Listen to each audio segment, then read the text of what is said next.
Hello, कैसे हैं आप लोग। इसके पहले की क्लास की वीडियोज में मैं उम्मीद करता हूं कि आप लोग बहुत कुछ सीखे होंगे। कहते हैं ना कि समय की जो कदर नहीं करता, समय उसकी कदर नहीं करता। इसीलिए मेरा ये कहना है कि आप लोग प्रत्येक वीडियोस जो भी क्लास की जा रही हैं उसको समय पे देखिए। अगर समय पे देखेंगे तो आने वाली जो है अगली क्लास बेहतर आपको समझ में आएगी। तो हम चलते हैं, समय बिना जो है वेस्ट किए हुए हम आगे की तरफ चलते हैं। जहां से मैंने छोड़ा था अपनी पिछली क्लास में वहीं से मैं आगे पढ़ाऊंगा ताकि आपको जो है और बढ़िया समझ में आ सके। देखें, एब्स्ट्रैक्ट नाउन।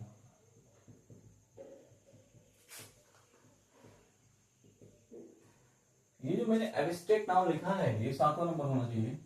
ये जो मैंने एब्स्ट्रैक्ट नाउन लिखा है, इस एब्स्ट्रैक्ट नाउन का मतलब जो है ना होता है भाववाचक संज्ञा।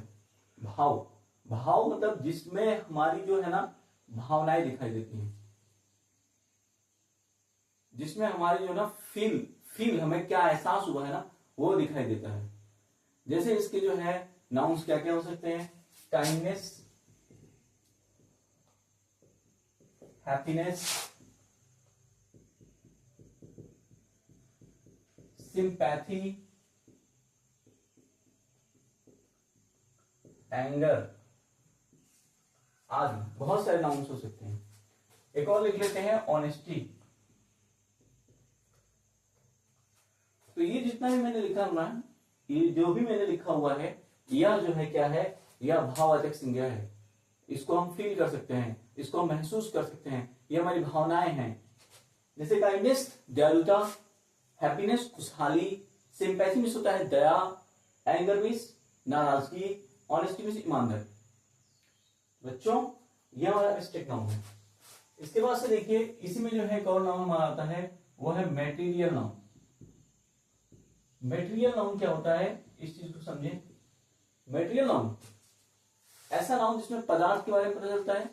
जैसे मिल्क एक पदार्थ हो गया, राइस हो गया, वाटर हो गया, आयरन हो गया, कॉपर्स हो गया, व्हीट हो गया, व्हीट आदि। ये सारे जो है हमारे मटेरियल नाउन है। अब आपने कहा सर हम तो ये सब जानते हैं, मटेरियल नाउन, एब्स्ट्रैक्ट नाउन, ठीक है आप जानते हैं, लेकिन इनसे जुड़ी 3 बातों को और आप जानिए। इनसे जुड़ी जो 3 बातें हैं, पहली बात सबसे इंपॉर्टेंट इसमें बात क्या है वह हम देखते हैं। इसमें जो है सबसे इंपॉर्टेंट सबसे पहली बात इसमें क्या है, यह जो दिखाई दे रहा है 3 बातें इसमें क्या क्या है। पहली बात कि इन्हें सिंगुलर कहा जाता है, यह सिंगुलर है, यानी कि ये सिंगुलर नाउन, ये सिंगुलर नाउन है। नंबर 2 हम ध्यान देते हैं, ये सिंगुलर नाउन है तो इनके साथ क्या होना चाहिए, इनके साथ सिंगुलर वर्ब का प्रयोग होना चाहिए। यानी कि इनके साथ जो है ये जहां पे भी आएंगी सिंग के साथ सिंगुलर वर्ब का प्रयोग होगा। इनके साथ सिंगुलर वर्ब का प्रयोग हम करेंगे। सिंगुलर वर्ब का प्रयोग। और तीसरा महत्वपूर्ण बात वो क्या है, वो ये है कि जितने भी नाउन्स दिखाई दे रहे हैं, 1 मिनट बच्चों,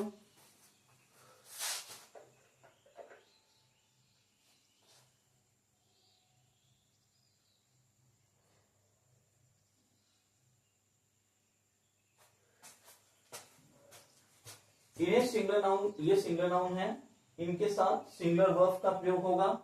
और ये जितने भी हमारे नाउन्स एब्स्ट्रैक्ट नाउन या मटेरियल नाउन्स हैं, इसमें भी एस या ईएस या आईईएस नहीं जोड़ेंगे, नहीं जोड़ेंगे। देखना, एस या आईएस नहीं जोड़ेंगे।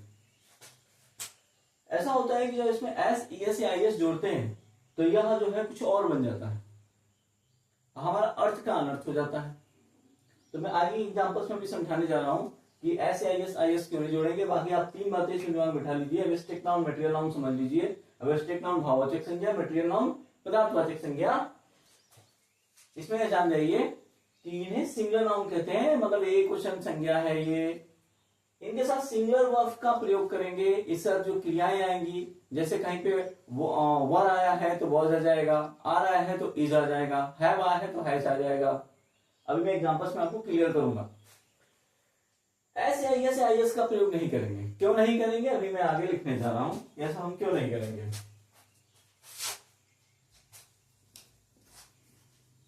देखें, इसमें दिया हुआ है जैसे वाटर। अगर मैं वाटर में, वाटर का मतलब होता है पानी, अगर वाटर में मैं एस जोड़ दूं तो ये हो जाएगा वाटर्स। वाटर मतलब पानी, अब मैंने एस जोड़ दिया वाटर। अब वाटर्स का मतलब हो जाएगा समुद्र, जहां बहुत सारा पानी रहता है, जहां बहुत सारा अथाह पानी है, वो हो गया समुद्र। अब अगर मुझे कोई सेंटेंस लिखना है तो वहां अर्थ का अनर्थ निकलने लग जाएगा। जैसे मैं क्या लिखना चाहता हूं, देखो मैं ये लिखना चाहता हूं कि I have to drink water. I have to drink water, मुझे लिखना है I have to drink water. अब समझिए, यहां पर मैं लिखना चाहता हूं I have to drink water, कि मुझे पानी पीना है। इसका अर्थ हुआ मुझे पानी पीना है। और मैंने ऐसे लिख दिया इस सेंटेंस को कि I have to drink waters. मैंने ऐसे लिख दिया, याद देखते जाइएगा। I have to drink water, मुझे पानी पीना है। I have to drink waters, अंतर क्या हो गया कि मुझे समुद्र पीना है।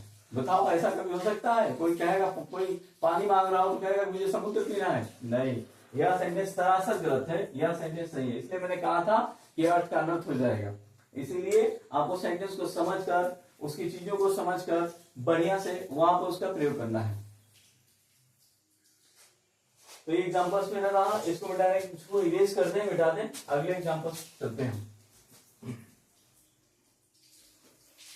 देखिए एक और एग्जांपल मेरे पास है। जैसे मैंने लिखा, गलत हो गया, his father's sympathy, his father's sympathies, his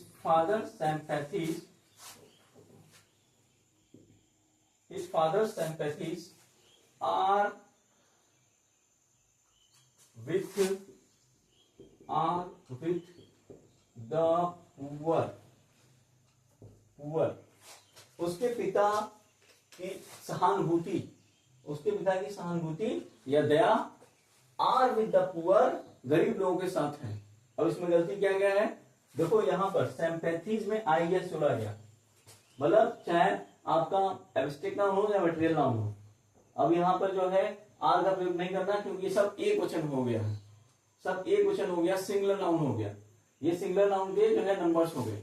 अब जब नंबर सिंगुलर नंबर के नाउन्स हैं, अभी सिंगुलर नाउन्स हैं, तो अब हमें यहाँ पे क्या करना है कि अब हम यहाँ एक वचन क्रिया का भी प्रयोग करेंगे, इसलिए आर का प्रयोग नहीं होगा, यहाँ इस का प्रयोग होना चाहिए। सेंटेंस ऐसे लिखा जाएगा कि हिज फादर sympathies, देखते जाइए, his father sympathies में बोल रहा हूं। यहाँ मैंने एस लिख दिया था, ये चूंकि गलत है क्योंकि एपिस्ट्रोफी रहेगा, क्योंकि यहाँ एस से स्टार्टिंग हुई है, इसलिए एपिस्ट्रोफी रहेगा। तो his father sympathies यहाँ लिखा हुआ है तो sympathies नहीं होगा, यह हो जाएगा his father's sympathy। IES यहाँ से हट जाएगा, क्योंकि sympathy क्या है, सिंपैथी एब्स्ट्रैक्ट नाउन है, और एब्स्ट्रैक्ट नाउन जो है वह सिंगुलर नाउन में आएगा। और सिंगुलर नाउन एब्स्ट्रैक्ट नाउन का या मटेरियल नाउन का जिसमें एस, ईएस या आईएस का प्रयोग हम नहीं करेंगे, उसमें हम नहीं जोड़ेंगे। हिज फादर सिंपैथी, उसके पिता की सहानुभूति। अब देखो बेटा आर भी यहां से हटा दिया जाएगा, क्योंकि सिंगुलर नाउन है, सिंगुलर नाउन होने से आर भी यहां से जो है हट जाएगा। यहां पे लग जाएगा इज, ये हो जाएगा विथ पुअर। आ रहा है समझ में? मैंने कैसे एग्जांपल्स किए। अब मैंने कैसे बताया आपको, तो सब लोग इस पे ध्यान देंगे, इसको समझेंगे और इसको करेंगे। ठीक है, इसे इरेज कर दें। आगे हम चले अपने अगले रूल्स पे।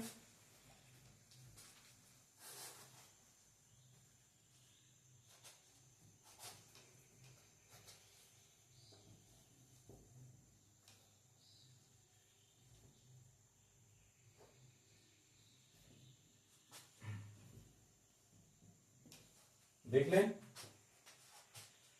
अगला रूल्स हमारा 8वें नंबर का होना चाहिए। देखिए यहां पर मैंने यहां पे एक मैं वर्ड लिखना चाह रहा हूं। मैंने लिख दिया कि 10 रुपीज नोट्स, मैंने लिख दिया 10 रुपीज नोट्स। इसका अर्थ निकल गया 10 रुपए के नोट, 10 रुपए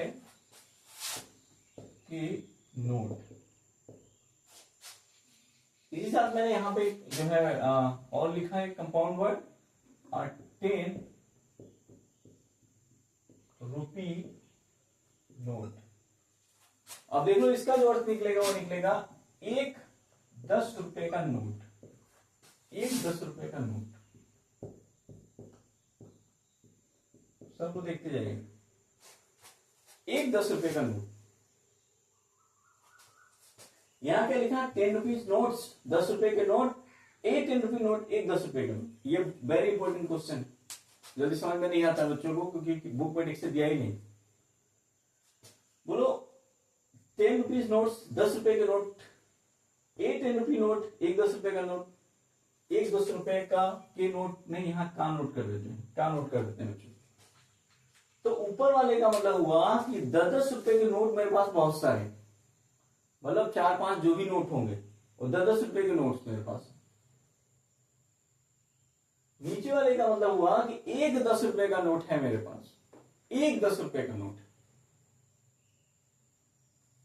अब इससे रिलेटेड जो है सेंटेंस, वह गलती होती है, तो वह क्या गलती होती है वो देखिए, क्या जो है इसमें प्रॉब्लम होती है, कैसे जो है इसमें समस्याएं आती हैं। इसमें समस्याएं ये आती हैं कि जैसे मैंने एक सेंटेंस लिखा कि I want to give him a 10 rupees note.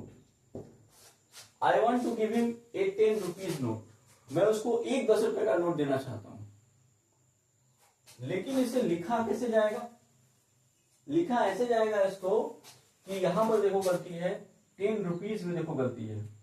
अगर एक 10 रुपए का नोट है तो यहां रुपीज नहीं होगा, क्योंकि वो नोट एक है।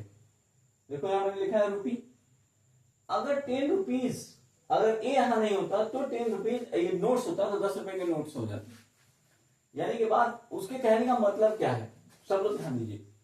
उसके कहने का मतलब क्या है, उसके कहने का मतलब भाई एक 10 रुपए का नोट मैं देना चाहता हूं, क्योंकि आगे ए लिखा हुआ है और लिखा हुआ है आगे, जिससे ये कंफर्म होता है कि वो एक, I want to give him, उसको एक 10 रुपए का नोट देना चाहता हूं। तो इसमें एरर ये है कि यहाँ रुपीज नहीं होगा, तो यहाँ रुपी होगा केवल, क्योंकि अगर वो 1 से 10 ज्यादा नोट्स होते तो रुपीज हम कर देते, नोट्स कर देते। लेकिन ये बात अ लिख के कंफर्म कर दी गई पहले ही कि एक 10 रुपए का नोट, इसलिए बेटा यहाँ पे एस नहीं लगेगा, सेंटेंस नहीं हो जाएगा। और ये वेरी इंपॉर्टेंट क्वेश्चंस सारे कंपटीशन से लेके, सारे बोर्ड से लेके, और जो है जूनियर हाई स्कूल्स या जो है हाई स्कूल्स, कोई भी बच्चा जो है इसको पढ़ सकता है, सबके लिए है। देखिए आगे, I want to give him a 10, compound word है ये, 10 रुपी नोट। तो ये जान जाए, बहुत इंपॉर्टेंट। बाकी मैं आप लोगों से बार बार कहता आ रहा हूं, पीडीएफ में नोट्स आपको मिलेगा, और किसी चीज, किसी भी नोट्स या किसी भी क्लास का कोई पैसा नहीं लगेगा, सब फ्री है, सबके लिए फ्री है। और आप मुझसे चैट करके भी पूछ सकते हैं कहाँ पे क्या दिक्कत है, क्या प्रॉब्लम है। और जो है जो भी होमवर्क दिया जाता है उसको आप करें, करके शो करें, उसको जो है उस पर शो करें व्हाट्सएप पे कि हाँ ये जो है दिया, ये इसका जो है ये है, सही है। बाकी आपका अब टाइम थोड़ा कम है, अब टाइम निकलता जा रहा है, परीक्षाएं नजदीक आती जा रही हैं, आप लोग मेहनत करते जाइए। तो ये सबसे इंपॉर्टेंट है, ठीक है। इसको जो है इरेज करते हैं, आगे चलते हैं हम।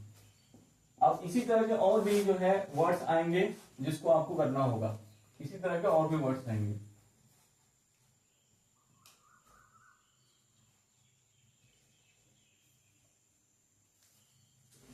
एक क्वेश्चन मैं आपको देता हूं लगाने के लिए, इसे आप लगाते रहिएगा। आई हैव कंप्लीटेड अ 3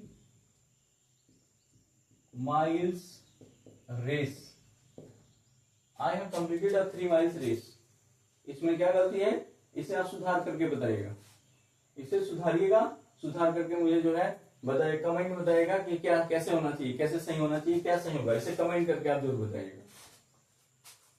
देख लीजिए, I have completed a 3 miles race.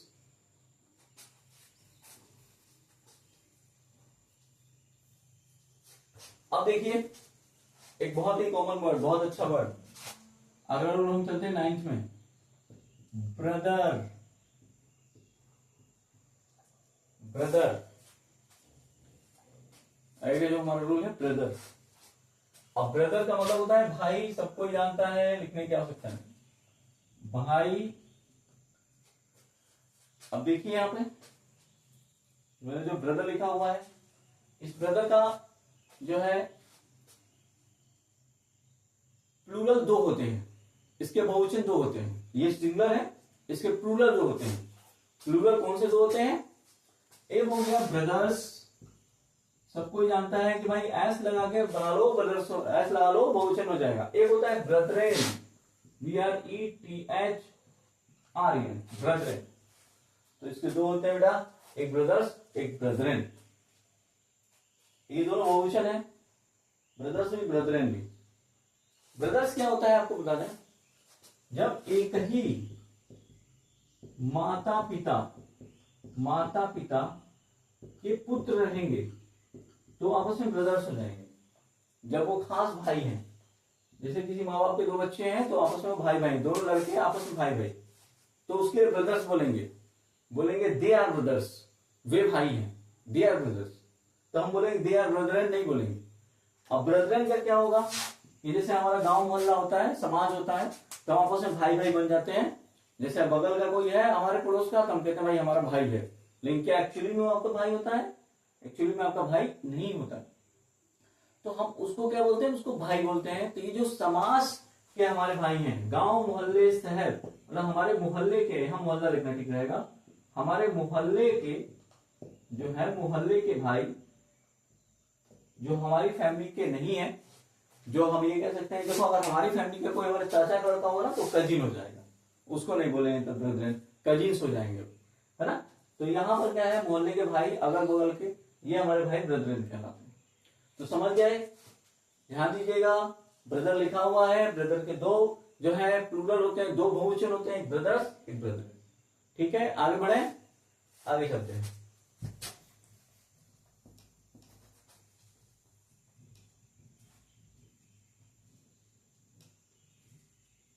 आगे देखेंगे हम,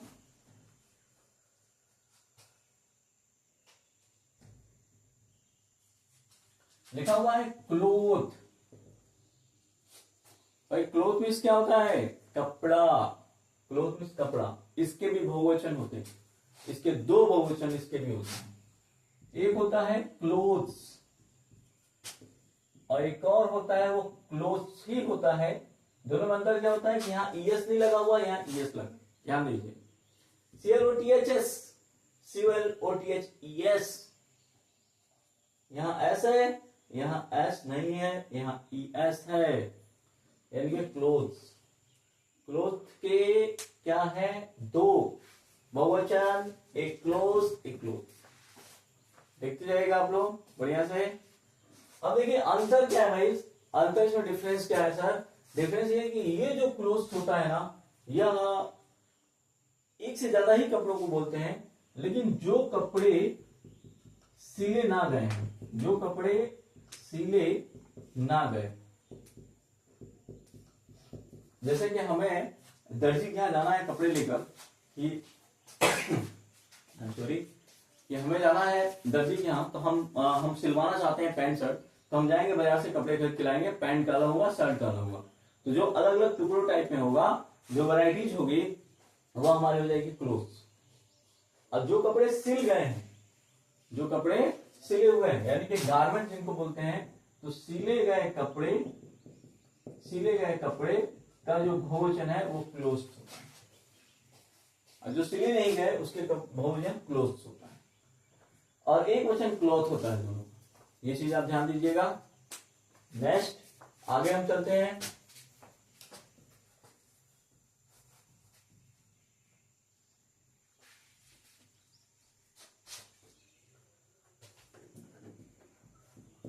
एक वर्ड आता है हमारे सामने फिश। सभी लोग जानते हैं फिश का मतलब होता है मछली, और फिश के भी दो बहुवचन होते हैं। एक खुद फिश होता है जिसमें ऐसे एस कुछ नहीं लगा होता, एक होता है फिशेस जिसमें भाई ईएस का प्रयोग किया गया है। दोनों का अर्थ, ये दोनों बहुवचन है, दोनों का अर्थ मछलियां हो जाएगा, मछलियां, क्योंकि एक वचन नहीं है, दोनों क्या है, बहुवचन। तो दोनों का अर्थ क्या हो जाएगा, मछलियां। मछलियां कहां कहां इनका प्रयोग होता है, देखो, अगर हम समूह के रूप में देखें, अगर मैं समूह के रूप में देखूं तो उस मछली को मछलियां बोलूंगा, मतलब वहां पे जो ज्यादा मछली होंगी, एक से ज्यादा। और अगर समूह के रूप में ना, मैं उसको अलग अलग देखूं कि अलग अलग, तो अलग अलग जो होंगी वह क्या होंगी, वही मछलियां फिशेज होंगी। फॉर एग्जाम्पल, मैं एक तालाब के पास गया, तो मैंने कहा वही तालाब में मछलियां हैं, तो मैंने समूह के रूप में मछलियों को बता दिया। लेकिन तालाब में से जब निकल के या उसे लाया गया, बाहर लाया गया, तो अलग अलग मछली दिखाई देने लगी, अलग अलग वेराइटीज की।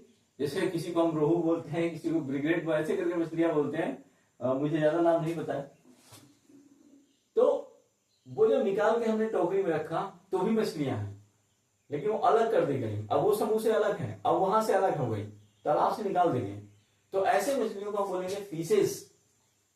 और अगर तालाब में हम देखते हैं, नदी में देखते हैं, तो मछलियों का एक समूह है पूरा, तो ऐसे मछलियों को बोलते हैं फिश। उसमें भी बोलते हैं मछलियां हैं। जैसे हमने ऐसे कहा कि there are fish in this pond, यानी कि इस पोंड में, इस तालाब में मछलियां हैं। अब यहां पे जो फिश है वह समूह के रूप में देखा जा रहा है। भाई एक मछली तो होगी नहीं कि मैं यहाँ ए फिश लिख दूं, मछलियां बहुत सारी हैं। अब मैं फिशेज भी नहीं लिख सकता, क्योंकि फिश जो मछली दिखाई दे रहा है उसका बहुवचन एक रहता है, जो फिश ही रहता है। नहीं, कब जब तालाब में समूह के रूप में या नदी में देखा जाए। अब यहां पे देखिए आगे, there are fishes in the basket, यानी कि टोकरी में मछलियां हैं। अब टोकरी में जो मछलियां हैं जो निकाल के लाई गई हैं, वो जाहिर सी बात है मछलियां किस तरह की होंगी, वो अलग अलग होंगी। तो जब वो अलग अलग होंगी तो अलग अलग मछलियां अगर एक से ज्यादा दिखाई देती हैं आपको, तो फिशेज हो गया।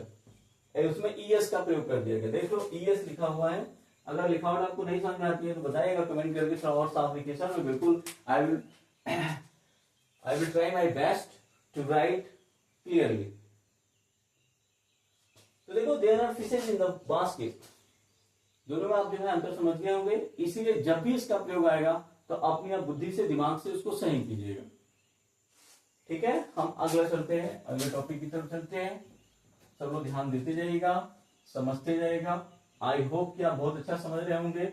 वीडियो फुल देखने की कोशिश कीजिए, क्योंकि इसे आप एज ए क्लास लीजिए, ये एज ए क्लास है। क्योंकि आप जैसे ही कोई परीक्षा देते हैं, इंटरमीडिएट ऊपर वाला करें, बहुत अच्छे नंबरों से आप पास हो जाएं, तो उसके बाद से आप जो है फिर सोचते हैं थोड़ी देर पढ़ाई बंद कर दिएगा, फिर आप पढ़ाई पढ़ते नहीं, तो आप जो है कम पढ़ते हैं। इसीलिए अब अगर इसको अगर अभी फुल नहीं देखेंगे और पूरा नहीं जानेंगे तो धीरे धीरे टाइम निकलता जाएगा, आप पूरा नहीं जान पाएंगे। इसलिए एक टाइम बनाइए घर पे अपना कि इस टाइम हमको, चूंकि सब मेरी वीडियोस 30 से 35 मिनट की हैं, और जब आप उसे पढ़ने बैठेंगे तो लगभग 1 घंटा हो सकता है अगर नोट्स भी बना लें। और नहीं नोट्स बनाते हैं तब भी कोई बात नहीं है, वीडियोस बार बार आप देख सकते हैं, उसे बार बार देख के समझ सकते हैं। अगर नहीं नोट्स बनाने का मन कर रहा है तो आप ऐसे भी उसको देखिए, दिमाग में बैठाइए, एक बार देखिए, 2 बार 3 बार दिमाग में बैठ जाएगा, कोई बहुत कठिन नहीं है। हाँ, लेकिन जो भी एक्सरसाइजेस आपको मिलेंगी वो एक्सरसाइजेस बहुत जरूरी है आपको कंप्लीट करना। और मैं बार बार इस बात कहता हूँ कि किसी का कोई शुल्क नहीं, किसी का कोई पैसा नहीं है। सब लोग पढ़िए, ज्यादा से ज्यादा पढ़िए, शेयर कीजिए। बस मेरी इतनी मेहनत है, मैं ये चाहता हूँ कि सब लोग बहुत अच्छे मार्क्स से पास हो जाए, सबका फायदा हो, सबका लाभ हो जाए, सबको फायदा होना चाहिए। आगे जो भी आपके जो है लोग हैं, जो भी आपके दोस्त हैं, जो भी इंटरमीडिएट या अन्य क्लासेस में हैं, उनको शेयर कीजिए, उनको जो है उन तक पहुंचाइए कि वो लोग जाने, क्योंकि सबके पास टाइम बहुत कम है। आपका भी वो लोग नाम लेंगे, कहेंगे किसी ने हमें इसके बारे में बताया। बाकी अगर मेरे अंदर कोई कमियां हैं तो आप मुझे डायरेक्ट कमेंट करिए, बताइए, मैं उसमें सुधार करूंगा। I will improve myself और I will try my best. जितना हो सकता है मैं करूंगा, as much as possible I will try my best. Okay, फिर हम चलते हैं अगला। देखिए एक वर्ड आता है, एक वर्ड यहाँ पे जो है बहुत ही कॉमन वर्ड है और जो है बहुत ही अच्छा वर्ड है, मेरा जो है सबसे प्रिय वर्ड है, और वो है, देखो, कॉस्ट है और प्राइस।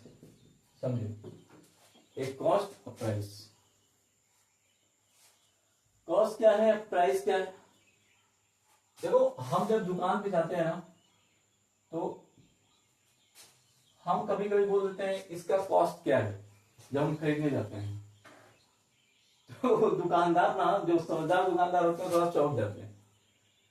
कभी भी दुकान पे जाने के समय कॉस्ट नहीं पूछना चाहिए इसका कॉस्ट क्या है, क्योंकि वो कॉस्ट आपको बताएगा भी नहीं और आपको भी पूछने फायदा नहीं। हाँ, हम ये पूछ सकते हैं प्राइस कितना है।